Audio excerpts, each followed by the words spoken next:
بسم اللہ الرحمن الرحیم۔ رمضان المبارک کا مہینہ چل رہا ہے۔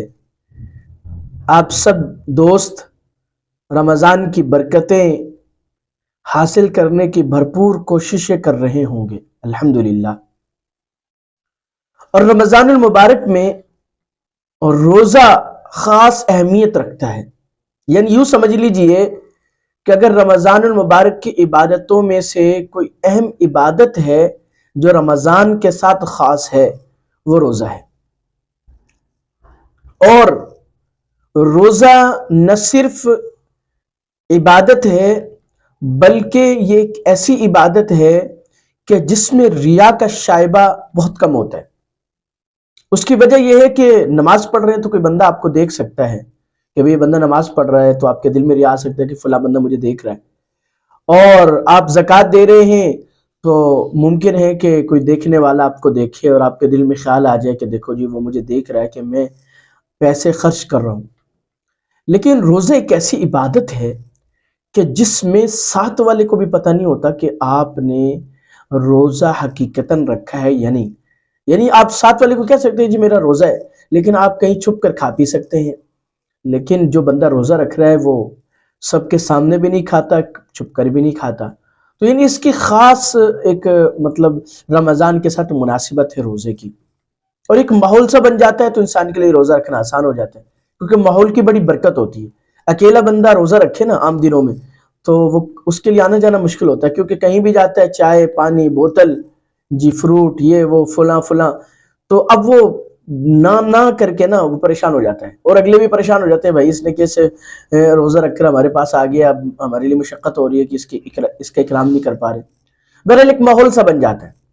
تو روزے میں اللہ پاک نے اس لیے دو انعام رکھے، اور فرمایا جناب نبی کریم صلی اللہ تعالی وسلم نے، آپ علیہ السلام کی حدیث کا مفہوم ہے کہ روزہ دار کو دو خوشیاں ملتی ہیں۔ ایک خوشی تو اس کو دنیا میں ملے گی جو روزانہ ملتی ہے، وہ کیا افطار کے وقت اس کو یہ خوشی محسوس ہوتی ہے کہ بھئی اللہ کا فضل ہے کہ آج کا روزہ میں نے رکھ لیا، یعنی عبادت میں مشقت جو تھی وہ ختم ہو گئی۔ مثال کے طور پہ آج جو ہے وہ 6 روزے ہو چکے ہیں، ابھی تک تو اب ہمارے 6 روزے ہو چکے، تو 6 روزے جو ہیں ان میں جو مشقت تھی وہ ختم ہو چکی۔ ہاں اجر ہمارے لیے لکھا جا چکا، اللہ امید ہے اللہ کی ذات سے کہ اللہ پاک قبول کر لیں گے۔ تو ایک خوشی تو افطار کے وقت ہو رہی ہے، دوسری خوشی کل قیامت کے دن اس وقت ہوگی جب یہ اپنے رب سے ملے گا۔ یعنی مطلب چونکہ اللہ نے روزے کے بارے میں ارشاد فرمایا کہ روزہ میرے لیے ہے اور میں خود اس کا بدلہ دوں گا، تو کل قیامت کے دن جب بدلہ لینے کے لیے کھڑا ہوگا تو اس کو خوشی محسوس ہو رہی ہوگی۔ اس کی مثال آپ یوں سمجھ لیجئے جیسے کہ طالب علم عام طور پہ جب مدرسے میں امتحانات ہوتے ہیں، اسکول میں یعنی مقامی لیول پہ امتحانات ہوتے ہیں، تو بعض طلبہ کو پتہ ہوتا ہے کہ بھی ہماری پوزیشن آئی، اور ذرائع سے اندازہ بھی ہو جاتا ہے، اور بعض اوقات اساتذہ بتلا بھی دیتے ہیں۔ اب جب انعام ملنے کے لیے جو جو پروگرام منعقد ہوتے ہیں نا، تو اس پروگرام میں وہ بہت جو ہے خوش ہوتا ہے۔ اس کی وجہ یہ ہوتی ہے کہ اس کو پتہ ہوتا ہے کہ بھئی سینکڑوں طلبہ میں میرا نام لے کر مجھے پکارا جائے گا اور کہا جائے گا کہ یہ بچہ فلاں کلاس میں اول آیا ہے، اور لہذا یہ بچہ اپنا انعام یہاں سے آ کے وصول کر لے۔